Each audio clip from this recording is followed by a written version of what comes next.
In previous videos, I've discussed examples and given examples of collecting coins, comics, stamps.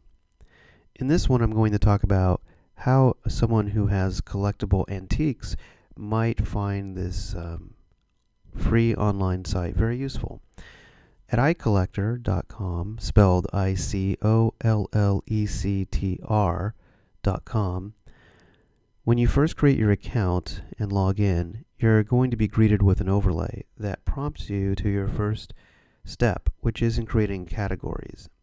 It all revolves around the category creation. Because unlike other websites or other software, at iCollector we allow you to create your own unique categories. So I have a list of some over here. I have American antiques, antique oil paintings, and Egyptian.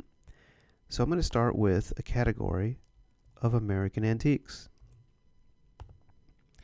Once I create my first category, I'm going to be prompted to what my next step might be, which could be, now that you've created an item, now that you've created a category, add an item to your collection.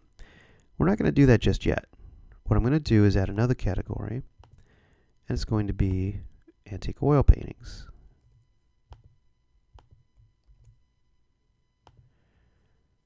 All right. And let's go ahead and create another category.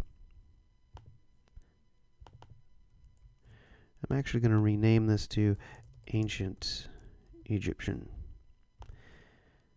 So now we can see my 3 categories that I've created. I can edit them or delete them at any time, but at this moment I'm going to create my first item. So this item is called an Antique Detective Badge from 1890. I'm going to take the year out of here. I'm going to put it into the year field. It's a little more appropriate. So it's an Antique Detective Badge from Ohio. I'm going to say the quality. I don't know the quality. We'll just say this is a American antique, and it's not certified by any authority. We'll just say I paid $15.95 for this, and let's say the market value is $45.98 or $45.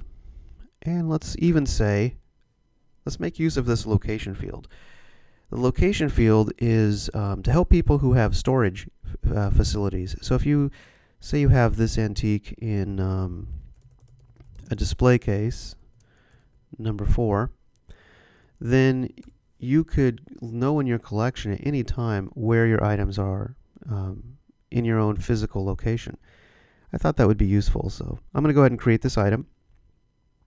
After you create your first item, you are going to be prompted, hey, you created your first item, go ahead and create another now, or click on My Collection in the top nav to see it. We're going to just keep adding, I think. So let's make another one. This will be a antique oil painting. Okay. I'm not sure on the year on this one, so I'm going to leave it blank, and we're going to go ahead and create that. By the way, I don't actually own these items, but I just found these as examples of items that are for sale currently. This is another antique oil painting. Let's go ahead and create that. And I don't have any images for these items. Let's see. Let's change this. Title was a little bit long. We'll just do that, and we'll put this down to the notes. Or we could do this. There. And let's create that. Yeah, so errors will appear here if the title is too long, or if the title is or if you're missing a category like title or category. If they're blank, you'll see an error. For example, if I click this, it may not be noticeable, but if you're going quickly, but you'll see at the top of the screen anything in red is something you should take note of. So let's see what else we have. Let's take this one here. And it is a ancient Egyptian category.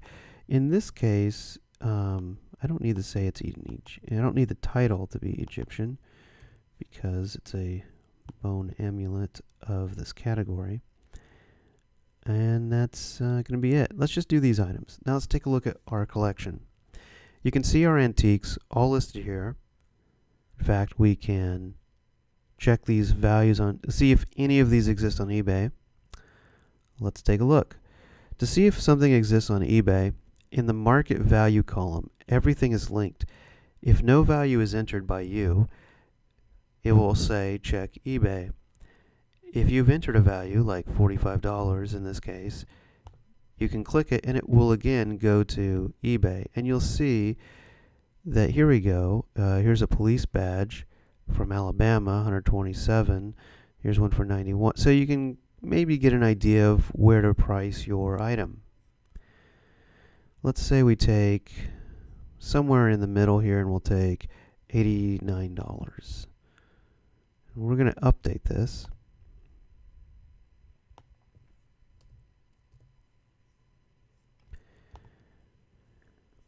And now our profit has jumped to $73, our potential profit. If we could sell this for $89 and it cost us $15.95, we would have a profit of $73.05. Well, not counting other costs. It's just a potential profit just based on your cost and what you could sell it for.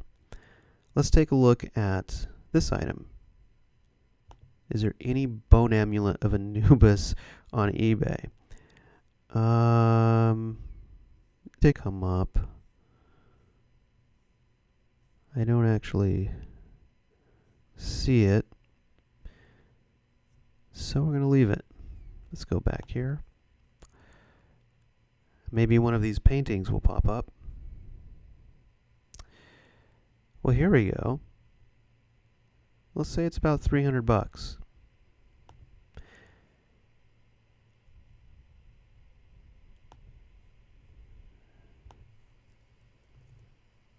And let's say we paid for it at an auction, $230. Let's go ahead and update that price data. And maybe we have another one here. Let's check eBay on this one. This is the same artist, so we have an idea of what he is selling for. Here's a signed work of his for $189. And here's another one for $180. Look at that. They're all around $189. So I'm going to go ahead and come in here and say,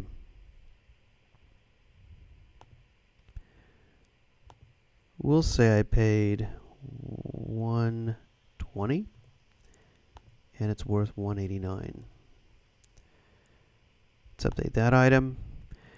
So now we have this online field. Now if I had images for any of these items, which I don't, and I don't want to use someone else's images of items they're selling. So if I did, they would appear in the gallery. Now to give an example of what the gallery would look like, it would look like this. Your items would automatically be put up here for anything that you've added that has an image associated. In our case, there's no images, so there's no gallery, but we do have the ability to export this to CSV. We can see all our potential costs and potential market value and possible profit. I'm going to go ahead and download a CSV file. And let's see what we got. So as you can see, we have our types, our categories. We have the title, the inventory, how many of those items. In fact, let me go back to that. That's something I did not cover in previous videos. If you have more than one of these, this detective badge I have, perhaps I bought a lot of them for $15.95 a long time ago. Maybe I have 4 of them from $18.90. Let's go ahead and update that. So if I have 4 $18.90 detective badges, and each one is $15.95. Notice the market value has now jumped to $89. And I'm sorry. The market value is now 350. The total value is now $356 because we take the market value times it by the inventory, and we get our total value.